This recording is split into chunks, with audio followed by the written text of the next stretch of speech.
भला हुआ मेरी माला टूट गई, मैं राम भजन से छूटी। भला हुआ मेरी माला टूट गई, मैं राम भजन से छूटी। मेरे सिर से टली बला, भला हुआ मेरी माला टूट गई, मैं राम भजन से छूटी। मैं राम भजन से छूटी। नमस्कार मेरे प्यारे भाइयों, मेरे परमात्मा के प्यारे जीव हंसों। आज जो अनमोल ज्ञान आपको मैं बताने आया हूं, उसको सुनकर आप लोग के सब भरम खत्म हो जाएंगे। जो आप लोग को अज्ञानता का पाठ पढ़ाया गया आज तक कि आप मरने के बाद स्वर्ग जाओगे, मरने के बाद नरक जाओगे, और यहां मरने के बाद सतलोक जाओगे, अलख लोक जाओगे, अनामी लोक जाओगे, 12वें द्वार जाओगे। दुनिया भर का जो अज्ञान आपके इस दिमाग में डाला गया है, आज दोस्तों उस अज्ञान को हम इस वाणी के द्वारा खत्म करेंगे। इतनी प्यारी वाणी है बीजक में, लेकिन उस वाणी को लोग समझ नहीं पा रहे हैं। तो आज उस वाणी का निबेड़ा करेंगे, उसका निर्णय करेंगे कि वाणी क्या कहती है और हमें इन अज्ञानी गुरुओं द्वारा, इन अधूरे गुरुओं द्वारा समझाया क्या जा रहा है। आज हम इस पे निष्कर्ष निकालेंगे कि कबीर साहब का मूल ज्ञान है क्या। क्या वो किसी सतलोक में, किसी स्वर्ग में, किसी नरक में, इन लोकों में जाने की बात करते हैं, या अपने आत्म स्वरूप में स्थित होने की बात करते हैं। वो आत्म स्वरूप जो अचल है, अडोल है, अछेद है, उसको कोई मार नहीं सकता, काट नहीं सकता, उसको कोई दुख नहीं पहुंचा सकता। वो सुख दुख दोनों से न्यारा है, वो आनंद स्वरूप है। वहां पर जाके आपको सुख और दुख इन दोनों से ही मुक्ति मिल जाती है, क्योंकि सुख और दुख इस 3 लोक के बनाए हुए हैं भाई, इन 3 लोक के बनाए हुए हैं। इसीलिए दोनों आते जाते रहते हैं, टिकते नहीं हैं हमेशा के लिए। ना तो कोई हमेशा के लिए सुखी हो सकता है और ना ही कोई हमेशा के लिए दुखी हो सकता है। ये सुख और दुख दोनों ही धूप और छांव की तरह आते जाते हैं, लेकिन इन दोनों से परे जो एक अवस्था है, वो है आनंद अवस्था। उस परम आनंद अवस्था को प्राप्त करने पर ही आप इन स्वर्ग और नरक, अलख, अकह, अनाम लोकों से न्यारे हो पाओगे भाई। अगर आपने इस वाणी पे विचार कर लिया तो आज ही आपके सारे भ्रम खत्म हो जाएंगे कि आप नरक में जाओगे, कि स्वर्ग में जाओगे, कि अलख, अगामी, अनामी लोक में जाओगे। बिल्कुल नहीं जाओगे मेरे भाई, अगर आपने आत्म ज्ञान को प्राप्त कर लिया तो क्या कहती है वाणी? पंडित शोध कहो समझाई, जाते आवा गमन नशाई। अर्थ धर्म और काम मोक्ष कहो, कौन दिशा बसे भाई। कबीर साहब कहते हैं, हे पंडित, जरा शोध करो, सोचो, विचारो, खोज करो और समझाओ। क्या समझाओ? जिससे आवागमन खत्म हो जाए, उस भेद को समझाओ। क्या है वो भेद जिसको प्राप्त करने से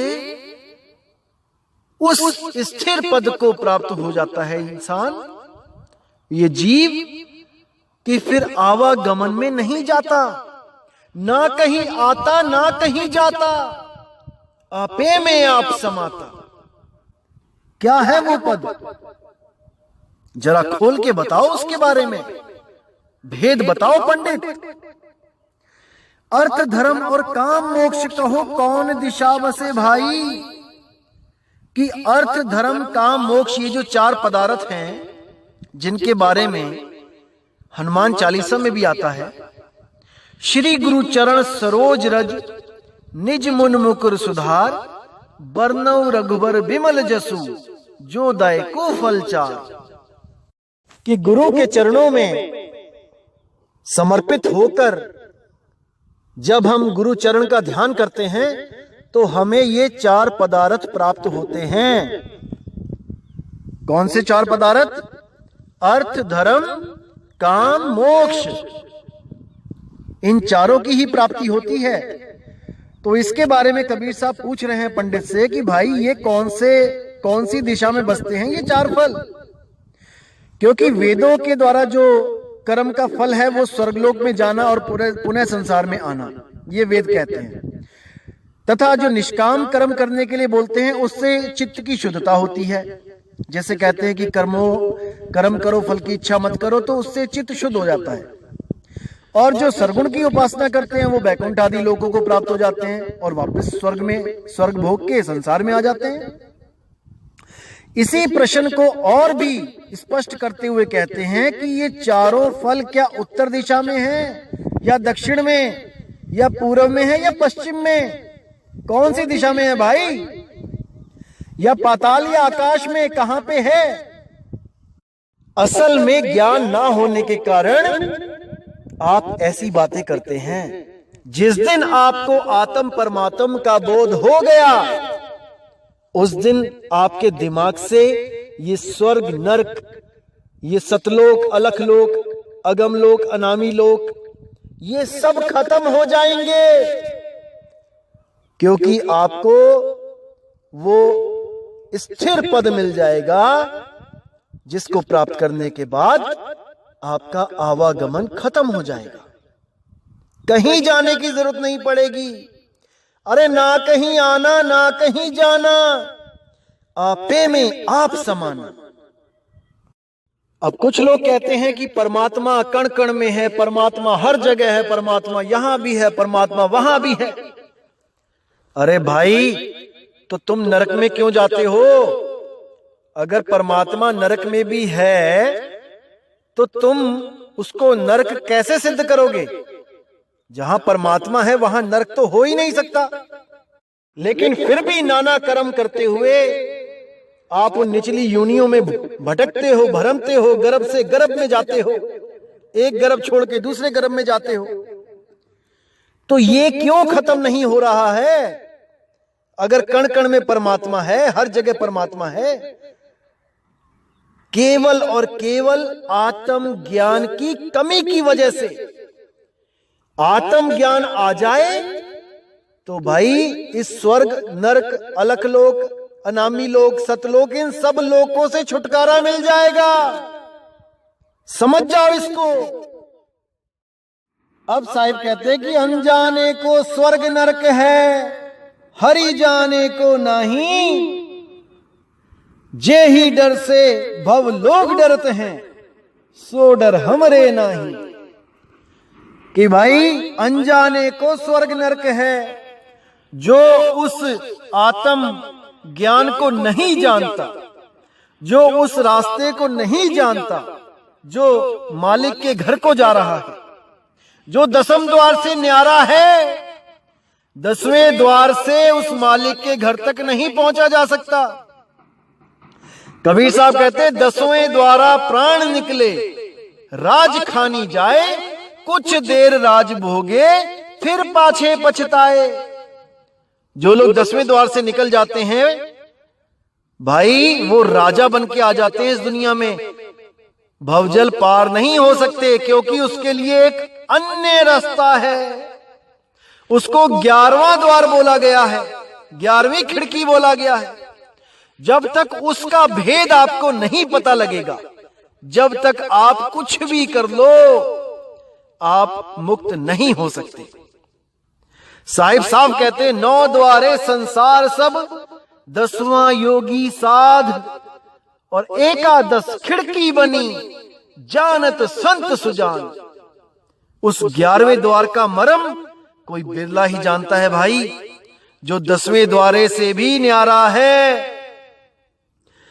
उसको कोई नहीं जान सकता कि वो कैसे प्रकट होगा, कहां पर वो दरवाजा है, कैसे वहां से एंटर करेंगे, किस शब्द की साधना करने से वहां प्रवेश मिलेगा, उस शब्द की पहचान क्या है।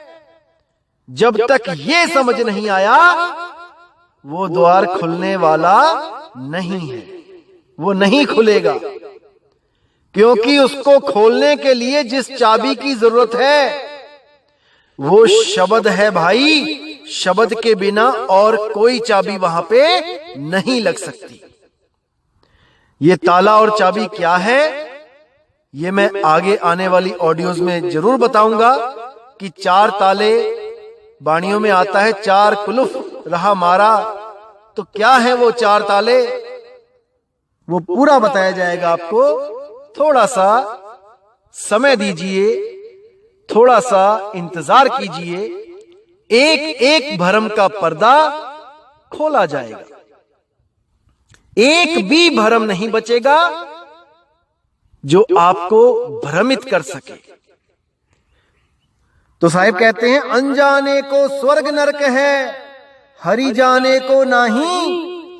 जो उस आत्मा को नहीं जानता भाई, वो स्वर्ग में भी जाएगा, नरक में भी जाएगा, सतलोक में भी जाएगा, अलखलोक में भी जाएगा, अनामी लोक में भी जाएगा, वो जाता ही चला जाएगा।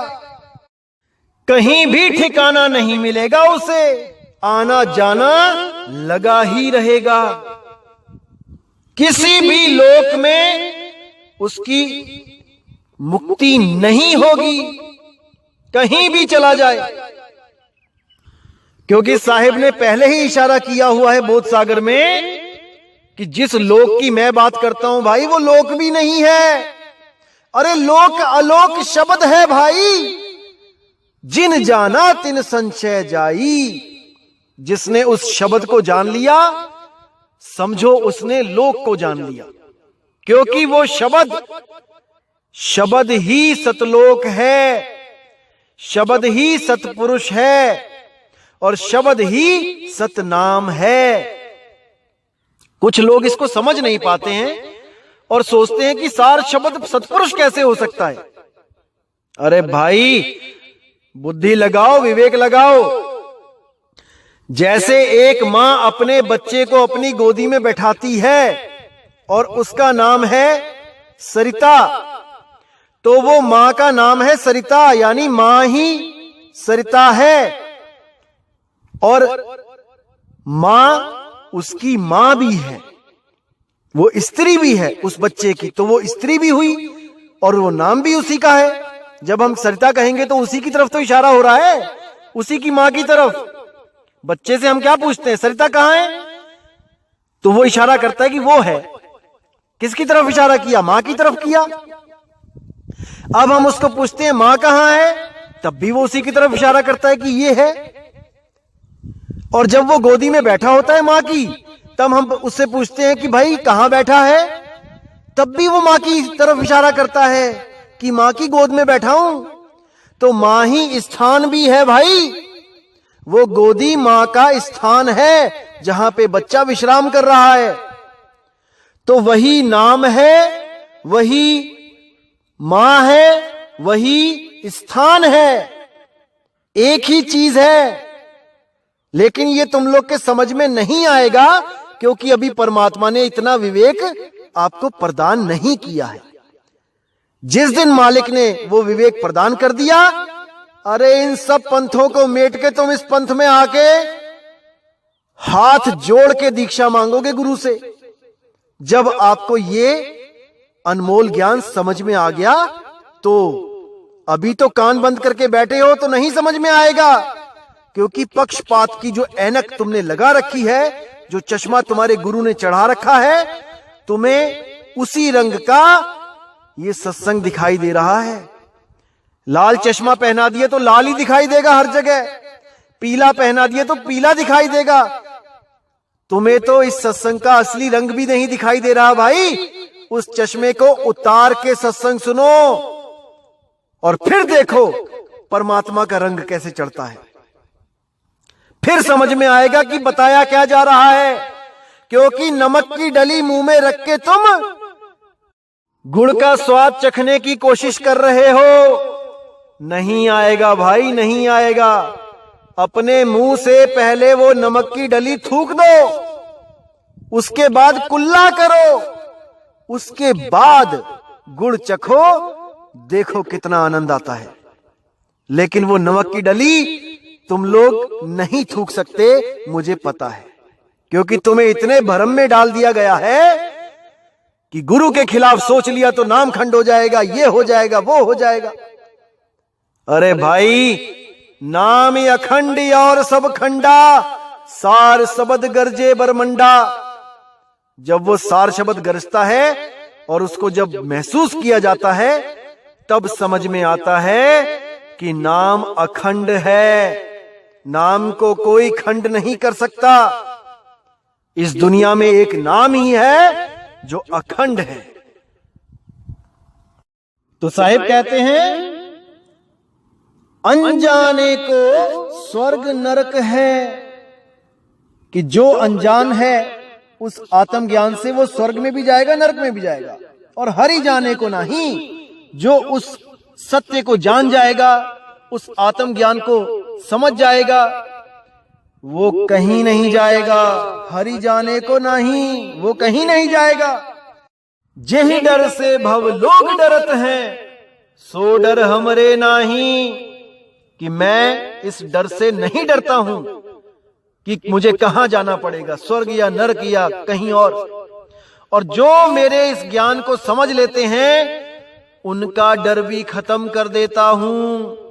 वो भी इस स्वर्ग नरक अलख अगम अनामी लोक के चक्कर में, सतलोक के चक्कर में नहीं पड़ते। यही वो मूल ज्ञान है भाई, जिससे आवागमन नसाई, कहीं नहीं जाना। तो साहिब कहते हैं, पाप पुण्य की शंका नहीं, स्वर्ग नरक नहीं जाही। कहें कबीर सुनो हो संतों, जहां का पद तहां समाई।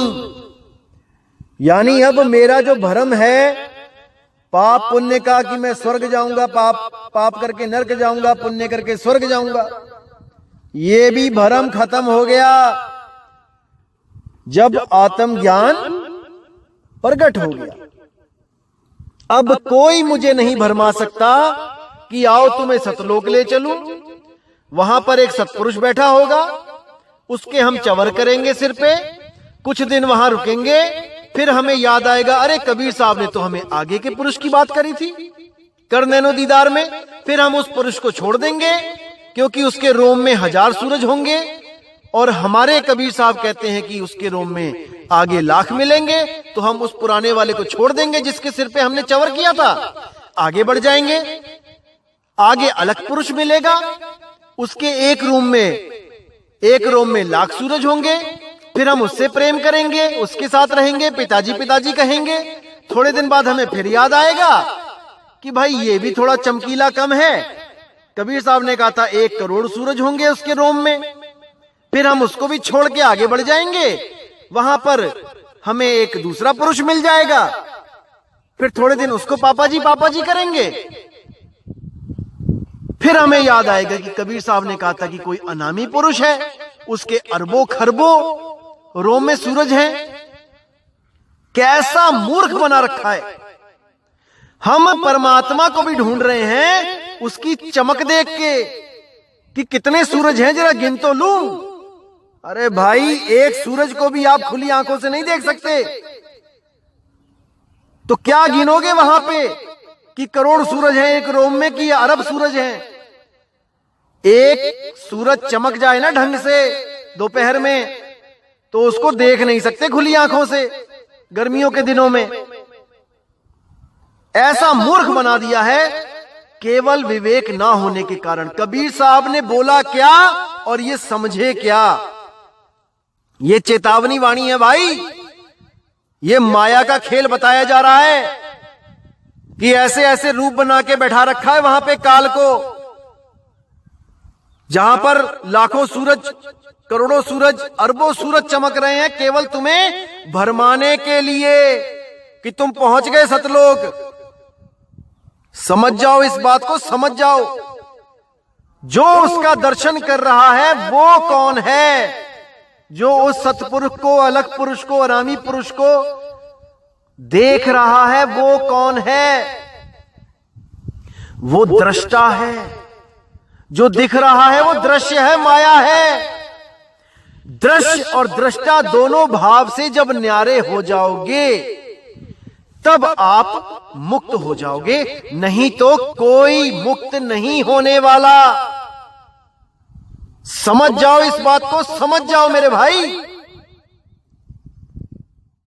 तो साहिब कहते हैं पाप पुण्य की शंका नाही, स्वर्ग नरक नहीं जाही, कहे कबीर सुनो हो संतों, जहां का पद तहां समाई।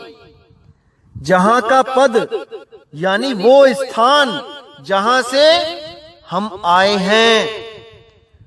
कौन सा स्थान है? वो आत्म स्वरूप है भाई। उस आत्म स्वरूप से जब हमारी सुरति जुदा हुई और इच्छा करके उसने दृश्य का निर्माण किया, दृश्य का निर्माण करते ही वो दृष्टा बन गई। अब दृश्य और दृष्टा में वो ऐसा उलझी कि अब कोई ऐसा नहीं मिल रहा जो इसको इन दोनों भावों से मुक्त कर दे। इसलिए बार बार दृश्य बदलती है, बार बार आती जाती है, कभी स्वर्ग में, कभी नरक में, कभी कहीं, मुक्त नहीं हो पा रही है। जब तक दृश्य है तब तक वो दृष्टा रहेगी, और दृष्टा रहेगी तो भाई सुख और दुख उसको भोगने पड़ेंगे। इसलिए दृश्य और दृष्टा दोनों भाव से निकल के उस पद में समा जाना है जहां से ये जुदा हुई थी। उस स्थान में जब ये रमेगी तब इसको कोई नहीं पकड़ सकता, कोई नहीं पकड़ सकता। अरे सुरत समाए शब्द में, वाको काल न खाए। उसको कौन खाएगा भाई? जो स्वयं शब्द में समा गई, शब्द स्वरूप हो गई, उसको बंधन में कौन डाल सकता है भाई? कोई नहीं। अरे नलनी के सुगना तोहे कौन पकड़ी? कौन पकड़ सकता है तुझे? कोई नहीं पकड़ सकता। ये तू अपनी इच्छाओं की वजह से पकड़ में आ रही है। जिस दिन तुमने अपनी इच्छा को मेट के यहां से निकलने का फैसला कर लिया, उस दिन तुम्हें कोई नहीं पकड़ सकता भाई। तुम्हें केवल और केवल 5 विकारों द्वारा पकड़ा जा रहा है। काम, क्रोध, लोभ, मोह, अहंकार, इन्हीं 5 की वजह से तुम पकड़ में आ रहे हो, नहीं तो तुम्हें कोई नहीं पकड़ सकता, कोई नहीं पकड़ सकता। जैसे एक शिकारी अपने शिकार को पकड़ने के लिए एक चारा फेंकता है और वो शिकार बेचारा विवेकी ना होने के कारण उस चारे को देख के लालच में पड़ जाता है। उसी लालच के चलते वो पकड़ा जाता है और मारा जाता है। अगर वो शिकार थोड़ा सा भी विवेकी होवे तो शिकारी पकड़ नहीं सकता उसको, क्योंकि शिकारी उसके सामने बेबस है। इसीलिए तो उसने चारा फेंका है। अगर शिकार से वो तेज होता शिकारी तो भाग के पकड़ लेता, लेकिन नहीं पकड़ सकता है, इसलिए वो वहां पर अपनी चतुराई खेलता है। जैसे तोते को शिकारी नहीं पकड़ सकता क्योंकि तोता उड़ जाता है, कबूतरों को शिकारी नहीं पकड़ सकता, कबूतर उड़ जाता है। बंदर को शिकारी नहीं पकड़ सकता, बंदर पेड़ पे चढ़ जाता है 1 मिनट में, लेकिन उनको पकड़ने के लिए शिकारी दिमाग का यूज करता है। दिमाग का यूज करता है क्योंकि जिसको पकड़ना है उनके पास कम दिमाग है, उनका विवेक लेवल कम है। इसी तरह जो मन और माया मिलके इस जीव का शिकार करते हैं वो ऐसे ही करते हैं। जिन जीवों का लेवल कम होता है विवेक का, उनको धर दबोचते हैं, और जिन जीवों का विवेक जागृत होता है उनको छू नहीं सकते, उनको छू नहीं सकते ये, क्योंकि वो इनकी पकड़ से दूर हो जाता है। वो विहंगम योग की साधना करता है और इन लोगों की हिम्मत नहीं कि उस रास्ते पे ये जाके दिखाए। अरे जहां हम रहे काल तहां नहीं, और काल ही जीत हंस ले जाही। जिस योग का मैं वर्णन करता हूं वहां पर काल भी मुरझा जाता है, वो बेहोश हो जाता है। सत्य नाम का सिमरण करके काल बेहोश हो जाता है, ना कि सत्य नाम कोई ओम सोहम का मंत्र है कि काल को उसकी कमाई देनी है और अक्षर पुरुष को उसकी कमाई देनी है। अरे नहीं भाई, सत्य नाम को सिमर के काल मूर्छित हो जाता है। कबीर सागर का प्रूफ भेज रहा हूं, अच्छी तरह देख लो। जब हम किसी से ऋण लेते हैं और उसको वापस देने जाते हैं तो वो मूर्छित नहीं हो जाता है, वो अपना ऋण लेके खुश हो जाता है। लेकिन यहां पे साहिब कहते हैं कि सत्य नाम जो सिमरण करता है उसके पास काल फटक भी नहीं सकता, क्योंकि सत्य नाम के सिमरण से काल मूर्छित होके गिर पड़ता है। क्योंकि सत्य नाम परमात्मा का नाम है, काल का नहीं। संभल जाओ मेरे भाइयों, संभल जाओ। अभी नहीं समझे तो भाई कभी नहीं समझोगे। अभी जो मालिक की दया से ये मौका मिल रहा है आपको सत्संग सुनने का, ये फिर नहीं मिलेगा भाई। एक बार ये इंसानी जन्म खत्म हो गया तो सीधे 84 में जाना पड़ेगा। अगर सतनाम है फिर तो समझ जाओ कि 84 कट गई। अगर कबीर साहब के असली पंथ में आपने नाम ले लिया, चरणामृत ले लिया गुरुजी से, गले में कबीर साहब की जो निशानी है वो डाल ली, तो मेरे भाई कोई इस दुनिया में पैदा नहीं हुआ जो आपको 84 में धकेल दे।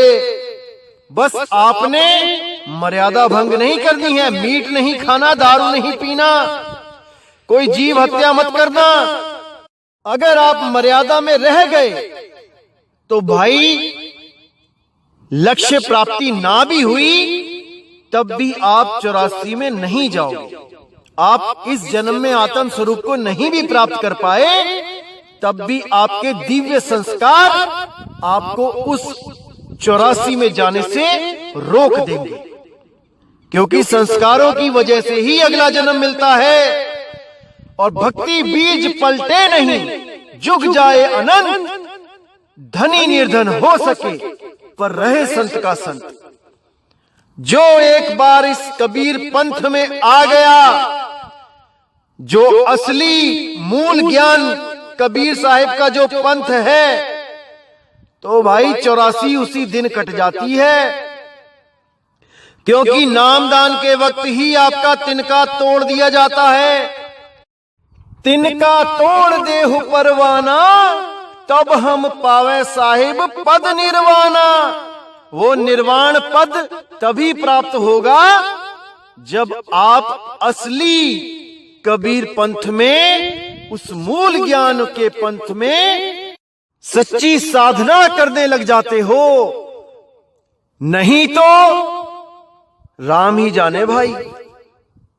अगर आपको गुरुजी ने चरणामृत दे के, गले में कंठी दे के आपको अपना शिष्य स्वीकार कर लिया मेरे भाई, फिर आप निर्भय रहो, फिर निर्भय हो जाओ, 84 नाम की चीज ही खत्म हो जाती है। फिर केवल और केवल आपको इंसानी चोला मिलता है, वो भी तब अगर आपकी भक्ति पूर्ण नहीं हुई तो। क्योंकि जब तक आत्मा का अनुभव आपने नहीं किया तब तक ये मन और माया से आप मुक्त नहीं हो सकते, नहीं हो सकते। आपको आना पड़ेगा, लेकिन मालिक की दया होगी तो आपको ऐसी जगह आपका जन्म करवाया जाएगा जहां पर आपको बचपन में ही सत्संग मिल जाएगा और आप अपनी भक्ति दोबारा से शुरू कर दोगे जहां से खत्म करी थी। और आगे बढ़ते बढ़ते बढ़ते पिछले संस्कारों की वजह से आप अपनी भक्ति को पूर्ण करने में सक्षम हो जाओगे, मुक्त हो जाओगे। समाज में आपको ऐसे लोग भी मिलेंगे जो आपको कहेंगे कि अगर आपने ये मंत्र जप लिए, ब्रह्मा विष्णु महेश, शेरावाली माता, काल के नाम, ओम कलियम हरियम शरियम सोहम सत्यम, अगर ये आपने एक बार भी जप लिए तो आपकी 84 खत्म हो जाएगी। अरे नहीं भाई, 84 खत्म होती है सत्य नाम से, उस परमात्मा के सत्य नाम से। सत्य नाम को सिमर के तर गए पतित अनेक, तेहि कारण नहीं छोड़िए। अरे सत्य नाम की टेक, उस सत्य नाम सत्य पुरुष की टेक मत छोड़ना। अगर छोड़ दिया तो 84 में चले जाओगे भाई। तो गुरु के चरणामृत और कबीर साहब का जो निशानी है, कबीर साहब की जो कंठी है जो गले में धारण की जाती है, उसकी अपनी ही महिमा है भाई, उसकी अपनी ही महिमा है। तो दोस्तों, जब भी आप मदन पंथ के किसी भी साधु से जुड़ें, उससे कभी भी सीधे सार शब्द की डिमांड ना रखें, क्योंकि बिना परखे वो कुछ नहीं देने वाले आपको। वो शिष्य की परख करते हैं कि शिष्य अभी उस लायक हुआ भी है कि नहीं। कच्चे घड़े में कहीं पानी डालूं और वो तिड़ जाए, टूट जाए, तो कोई लाभ नहीं उस चीज का। इसीलिए मैं आप लोग को लेट करवा रहा हूं, ताकि आप लोग अपनी नींवें मजबूत कर दो। जो कोई बिल्डिंग बनानी होती है तो पहले नींव को मजबूत किया जाता है। अगर नींव मजबूत नहीं हुई तो 1 अरब रुपए भी लगा देना भाई, वो बिल्डिंग गिर जाएगी। इसलिए मैं चाहता हूं कम से कम 100, 150, 200 सत्संग सुनो और अपनी नींव को मजबूत करो, ताकि कल को कोई 12वां द्वार, 13वां द्वार, 14वां द्वार, 15वां द्वार कह के आपको भ्रमित ना कर पाए। अभी बहुत आएंगे भ्रमित करने वाले, एक से एक आएंगे। वही आपकी परीक्षा होगी भाई कि आप उनके जाल को समझ पाए कि नहीं समझ पाए, वही आपकी परीक्षा है। मैं परीक्षा नहीं लूंगा।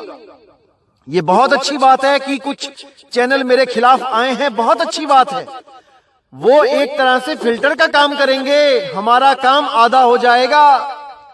जो हम तक आएगा वो कोई बिरला विवेकी ही होगा, लेकिन उसकी भी परख अच्छी तरह की जाएगी, क्योंकि जल्दबाजी का काम तो करना ही नहीं है, करना ही नहीं है, क्योंकि जल्दबाजी का काम शैतान का। तो इसी के साथ दोस्तों, आपसे मैं विदा चाहूंगा और मालिक के चरणों में विनती करूंगा कि आप सब मेरे प्यारे भाइयों का विवेक बढ़ता ही जाए, बढ़ता ही जाए, बढ़ता ही जाए, ताकि कोई भी काल का दूत आपको भ्रमित ना कर पाए। इतना विवेकशील बना दे आपको कि आपके एक सवाल का जवाब वो कालदूत दे ना पाए, एक भी सवाल का जवाब। तो दोस्तों, वैसे तो सभी परमात्मा के बच्चे हैं, लेकिन जो मन के प्रभाव में ज्यादा रहते हैं, जो मनमुखी साधना ज्यादा करते हैं, उनको कबीर पंथ में काल का दूत यानी मन का गुलाम बोला जाता है। इसको कोई गलत ना समझे, कोई काल का दूत कोई वो गाली नहीं है।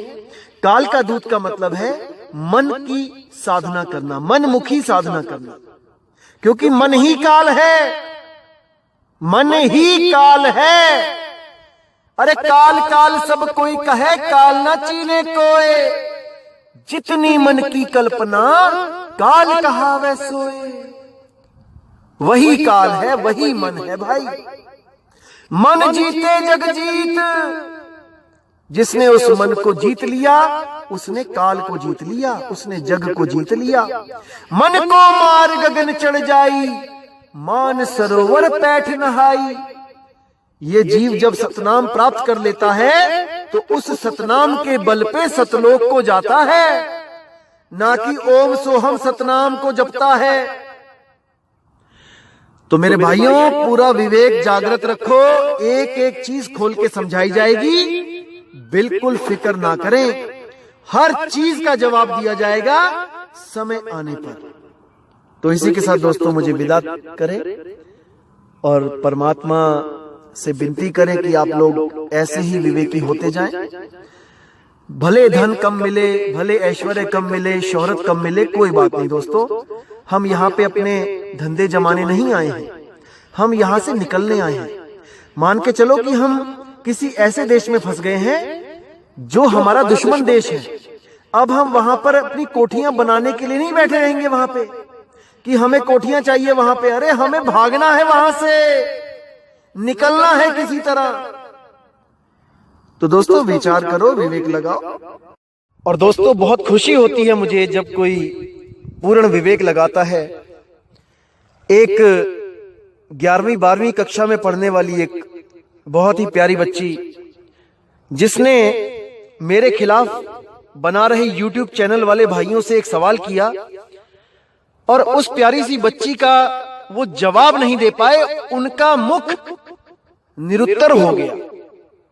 वो सोच भी नहीं सकते थे कि एक छोटी सी बच्ची ऐसा विवेकी प्रश्न उनके सामने रख सकती है, जिसका जवाब देने के लिए वो बगले झांकने लगे।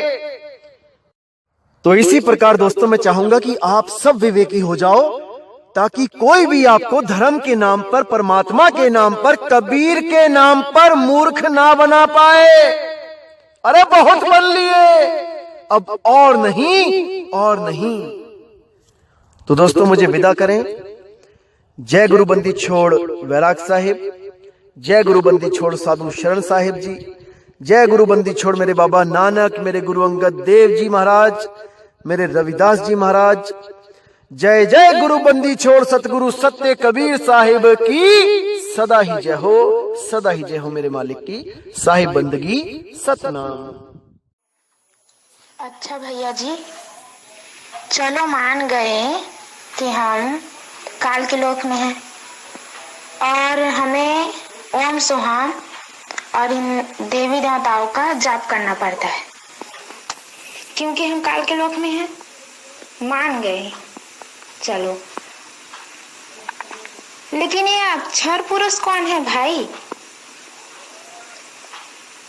हम यहाँ हैं तो हम ओम सोहम से और देवी देवताओं के जाप से चलो दे रहे हैं कर्जा, मान लिया। और ये अक्षर पुरुष कौन है जो हमें उन्हें भी कर्जा देना पड़ता है? हम तो काल के लोक में हैं, तो काल को जितना कर्जा देना पड़ता है उतना अक्षर पुरुष को भी देना पड़ता है। क्या हमारा परमात्मा इतना कमजोर है जो सिर्फ अक्षर पुरुष के लोक को पार करने के लिए उनको बराबर का कर्जा देना पड़ता है? जितना हम काल को कर्जा देते हैं उतना उसे भी देते हैं। हम तो उनके लोक में नहीं रहते ना भाई, तो क्यों उन्हें भी कर्जा देना पड़ता है? हमारा परमात्मा इतना कमजोर है, क्या कहूं भैया जी।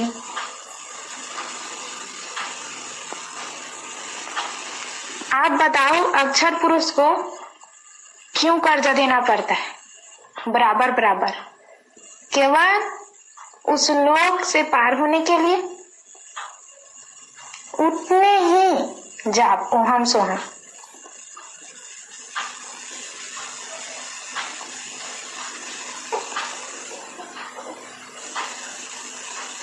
बताइए भैया जी।